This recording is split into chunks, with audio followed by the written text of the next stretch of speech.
Hey hello hi once again welcome back to your channel Krida Kshetra. कैसे हैं आप सभी लोग? होप आप लोग बहुत अच्छे होंगे, फिट होंगे, फाइन होंगे और जहाँ भी होंगे स्वस्थ होंगे और साथ में अपनी स्टडी भी बहुत अच्छे से कर रहे होंगे। तो दोस्तों आज फिर आपके लिए कुछ इंपॉर्टेंट क्वेश्चंस लेके आए हैं जो कि एग्जाम में आए हुए क्वेश्चंस हैं। ज़्यादा क्वेश्चंस नहीं है, क्वेश्चन 24 ही है और इसके आंसर भी यहाँ पे दे रखे हैं। बट आप आंसर को ना देखते हुए क्वेश्चन मैं बोलूँगी उसका बिना आंसर मीन्स ऑप्शन भी मत देखो, सिर्फ क्वेश्चन सुन के आंसर देने की कोशिश करो। क्या आप जो है सही आंसर दे पा रहे हो कि नहीं? ठीक है, अपना यहाँ पे जो मीन्स कह सकते हो स्कोर चेक करना कि आपने क्या सही आंसर गेस किया है।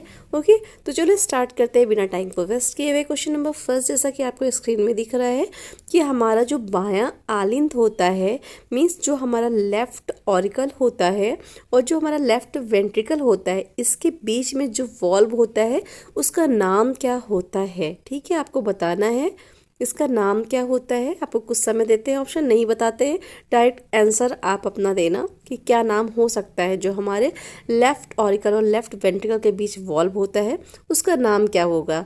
ट्राइकस्पिड वॉल्व, विट्रल वॉल्व, या हमारे जो होते महाधमनी वॉल्व, ठीक है, या फिर फेफड़े के वॉल्व। ये ऑप्शन हमने ऑप्शन आपको बता दिया, अब आप गैस कर सकते हो। तो दोस्तों अगर आपने यहाँ पे मिट्रल वॉल्व गेस किया है तो बिल्कुल राइट आंसर होता है। जो हमारे लेफ्ट ऑरिकल और जो लेफ्ट वेंट्रिकल के बीच में जो वॉल्व होता है उसका नाम क्या होता है? मिट्रल वॉल्व होता है। ऑप्शन यहाँ पे ए जो होता है करेक्ट हो जाता है। ओके, अब आप यहाँ पे देख सकते हो स्क्रीन पे इमेज में देख सकते हो मिट्रल वॉल्व कहाँ पे होता है। ठीक है, कैसा होता है ये आप यहाँ पे स्क्रीन में देख सकते हो, स्क्रीनशॉट ले सकते हो और देख सकते हो हमारा हार्ट का जो स्ट्रक्चर है। ठीक है, ये यहाँ पे पूरा समझाया हुआ है स्क्रीन में। ये आप देख सकते हो मिट्रल वॉल्व के बारे में। ये हमारा यहाँ पे मिट्रल वॉल्व होता है। ठीक है, कहाँ होता है? लेफ्ट ऑरिकल और लेफ्ट वेंट्रिकल के बीच में होता है। ओके, नेक्स्ट क्वेश्चन की तरफ चलते हैं। क्वेश्चन नंबर हमारा अगला सेकेंड है। तो क्वेश्चन नंबर सेकेंड में पूछा गया है कि मनोरंजन के संगठन में सबसे महत्वपूर्ण कारक है। तो मनोरंजन के संगठन में सबसे महत्वपूर्ण कारक क्या है, सबसे इम्पोर्टेंट फैक्टर क्या है, आपको बताना है। ऑप्शन आपके सामने है। ऑप्शन ए सामग्री, ठीक है, मीन्स सामग्री समझ रहे होगे जो वस्तुएं होती हैं। ठीक है, सामग्री। ऑप्शन बी है सुविधाएं मीन्स फैसिलिटीज। ऑप्शन सी है लीडरशिप मीन्स नेतृत्व। ऑप्शन डी है योजना। ठीक है, अब ये होता है सुविधाएं। ऑप्शन यहाँ पे क्या करेक्ट हो जाता है? बी करेक्ट हो जाता है। ठीक है, ये जो आंसर्स है इस ये में जो है एग्ज़ाम के अकॉर्डिंग जो हमारे किसने जो आयोग ने माना है उसी अकॉर्डिंग है। ठीक है, अपन एग्ज़ाम में जनरली क्या करके आ जाते हैं, अगर योजना करके आ जाते हैं, क्योंकि क्या प्लानिंग सबसे इम्पोर्टेंट करके आ जाते हैं। बट यहाँ पूछा क्या गया है मनोरंजन के संगठन, जो मनोरंजन है उसका जो ऑर्गेनाइजेशन संगठन है उसमें सबसे इम्पोर्टेंट जो कारक होता है वो हमारा क्या होता है? सुविधाएं होती हैं। उसमें क्या होती? सुविधाएं होती हैं। ठीक है, तो ऑप्शन यहाँ पे बी करेक्ट हो जाता है। नेक्स्ट क्वेश्चन नंबर थर्ड में पूछा गया दोस्तों, तकनीकी शब्दों में पेशी खिंचाव को इस रूप में जाना जाता है। मैं सिंपल लैंग्वेज में कह सकते हो कि जो पेशी खिंचाव होता है उसको टेक्निकल वर्ड में हम किस नाम से जानते हैं? मोच से जानते हैं, या कि घर्षण से जानते हैं, या कि नील से जानते हैं, या फिर तनाव से जानते हैं। मीन्स मोच आप जैसे समझ रहे हो हमारा स्प्रेन हो जाना, फ्रिक्शन होना, या कंट्यूजन होना, या फिर स्ट्रेन हो जाना। तो उसको पेशी खिंचाव में क्या हो जाता है? हमारा तनाव हो जाता है। ओके, ऑप्शन बी यहाँ पे बिल्कुल करेक्ट हो जाता है। क्वेश्चन नंबर 4 की तरफ चलते हैं। हमारा नेक्स्ट जो अगला क्वेश्चन है, तो अगले क्वेश्चन में दोस्तों पूछा गया है निम्नलिखित में से कौन दो संयुक्त पेशी हैं। ठीक है, क्या पूछा गया है? कौन सी दो संयुक्त पेशी हैं? ऑप्शन है हमारे, option A sartorius, option B है हमारा त्रिभुजाकार, ऑप्शन सी है भुजा की द्विसिर पेशी, ऑप्शन डी है इलियोपसोस। तो दोस्तों जो हमारी संयुक्त जो दो पेशियां हैं वो हमारी क्या होती हैं? सार्टोरियस। ओके, और एक क्वेश्चन और एग्जाम में पूछता है दोस्तों, टेलर मसल किसे कहते हैं? ठीक है, टेलर मसल किसको कहते हैं? सार्टोरियस को टेलर मसल कहते हैं। ठीक है, क्या कहते हैं? टेलर मसल कहते हैं। इससे रिलेटेड मैंने वीडियो बना रखा है। ठीक है, मसल्स के जो निकनेम्स हैं जैसे कि राइडर मसल किसे कहते हैं, बॉक्सर मसल किसे कहते हैं, ठीक है, टेलर मसल किसे कहते हैं, ये सारी जो मसल्स है इनके नाम दे रखे हैं और ये इम्पॉर्टेंट है आपके लिए, क्योंकि इससे रिलेटेड क्वेश्चन एग्जाम में आपको ज़रूर देखने को मिलेगा। क्योंकि मैं बार बार कहती हूँ, अपने वीडियो में सुना होगा कि एक क्वेश्चन से कई क्वेश्चन बनाने की कोशिश करिए, और आप इस अकॉर्डिंग पढ़ोगे ना तो आपकी पढ़ाई अब बहुत अच्छे तरीके से होगी और आपका सिलेबस भी कवर हो जाएगा। अब जैसे यहाँ पे पूछा गया दो संयुक्त पेशी हैं, तो आपका क्लियर हो गया सार्टोरियस। अब सार्टोरियस कहाँ होती है, इसका काम क्या है, इसका नाम क्या है, ये सारी चीज़ें आप इनसे क्लियर कर लो। एक्स्ट्रा जो दिया हुआ है इनके बारे में कर लो, इन चारों ऑप्शन के बारे में क्लियर कर लो। आपका क्या होगा, ऐसे सिलेबस कवर हो जाएगा।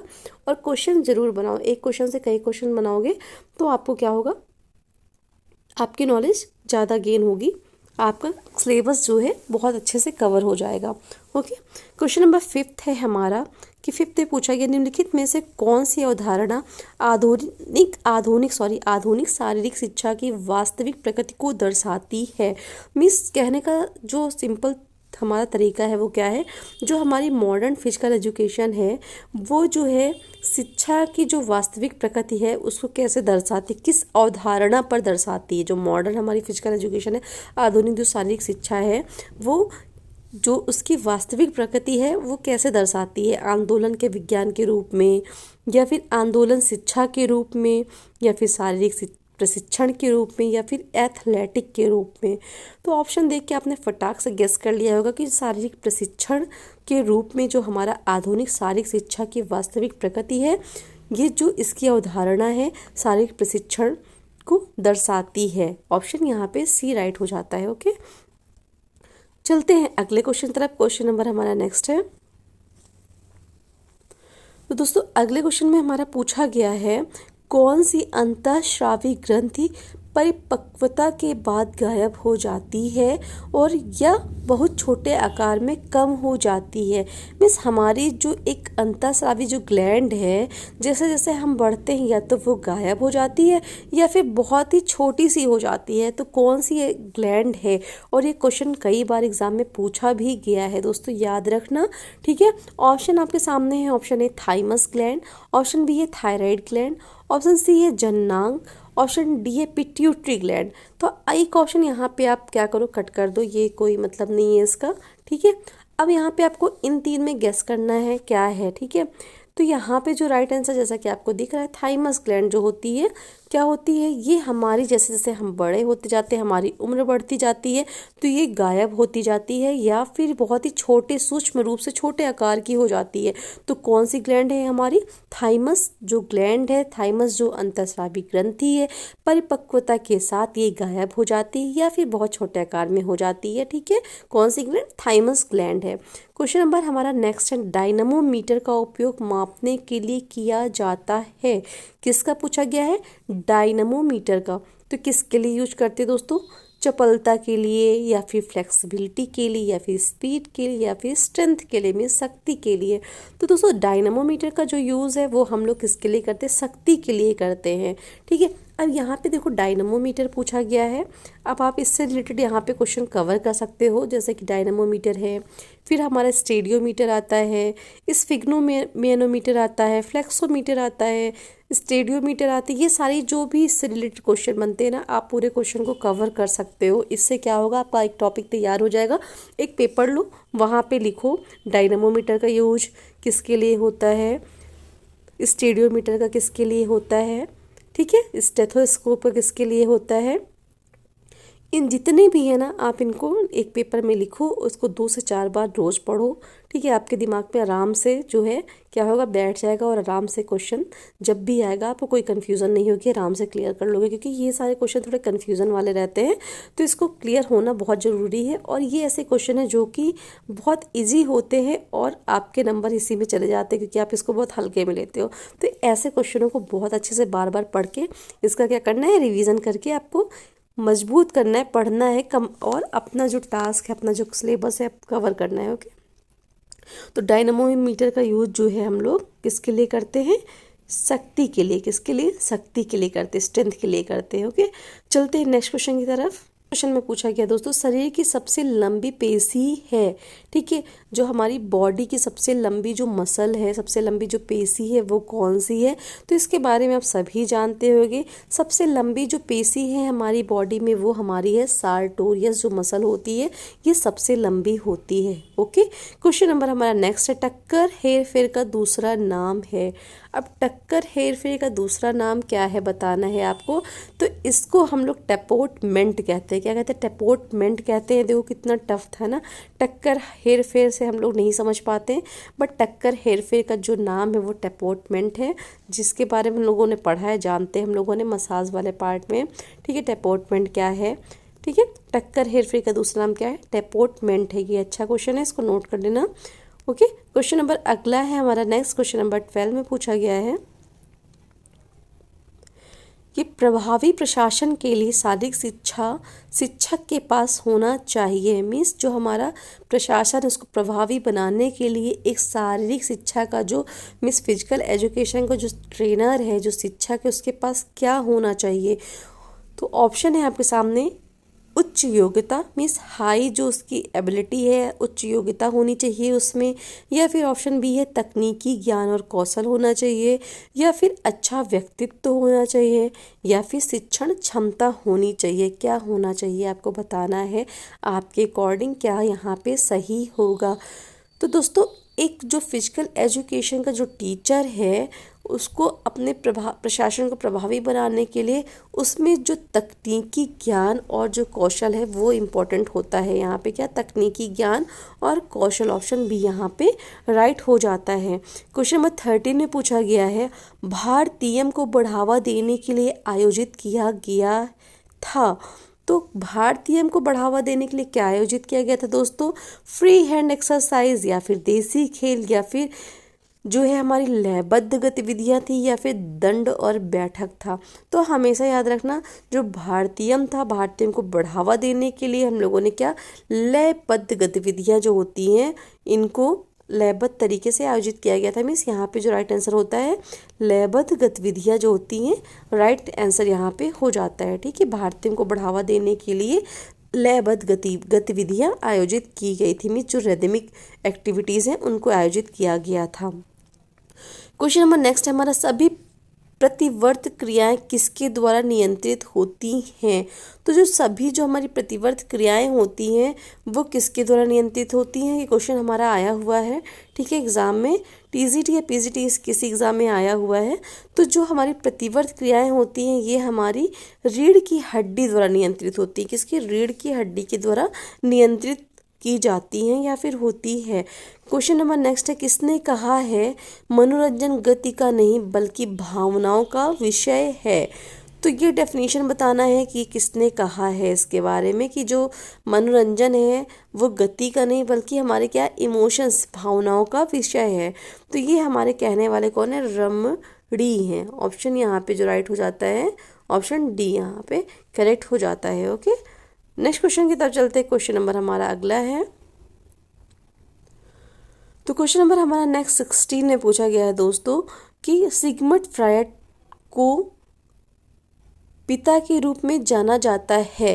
मीन्स जो सिगमंड फ्रायड है उनको किसके पिता के रूप में जाना जाता है, मनोविश्लेषणात्मक के सिद्धांत की, या फिर प्रेरणा के सिद्धांत के, समानता के, या फिर कनेक्शनवाद के सिद्धांत के।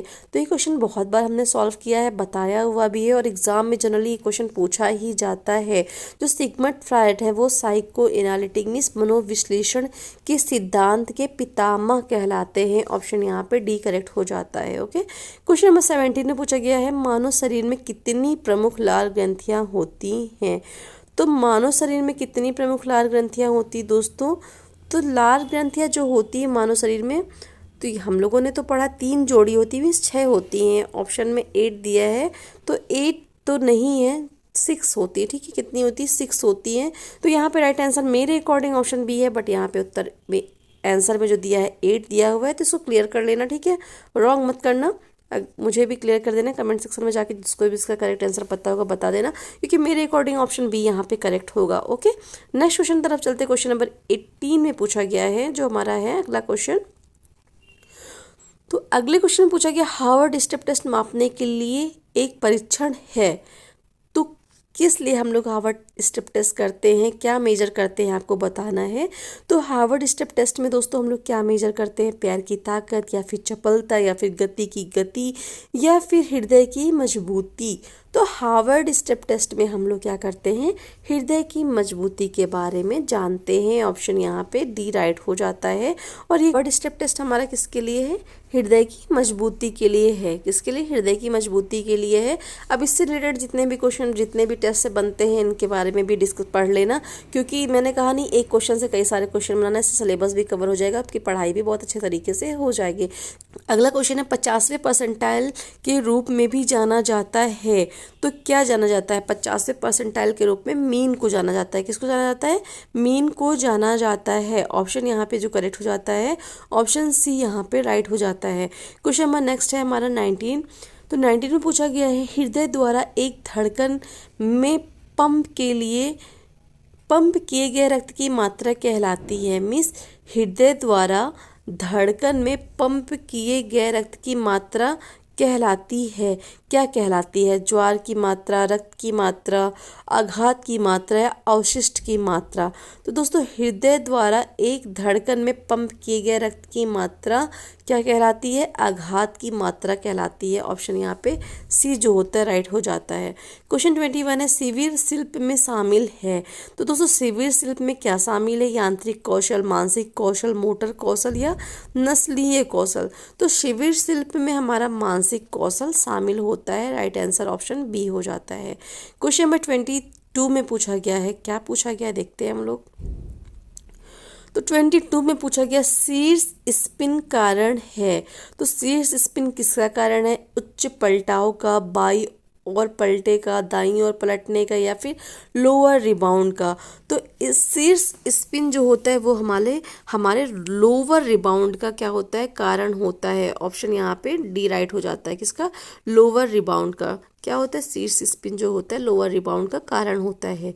क्वेश्चन नंबर नेक्स्ट 23 है एक परीक्षण को विश्वसनीय माना जाता है यदि उसमें, ठीक है, कब विश्वसनीय माना जाएगा एक टेस्ट को, उसमें क्या होना चाहिए पूछा गया है, जिससे हम लोग टेस्ट को क्या करते हैं, विश्वसनीय मानते हैं। तो क्या होगा वहाँ पे बताना है आपको।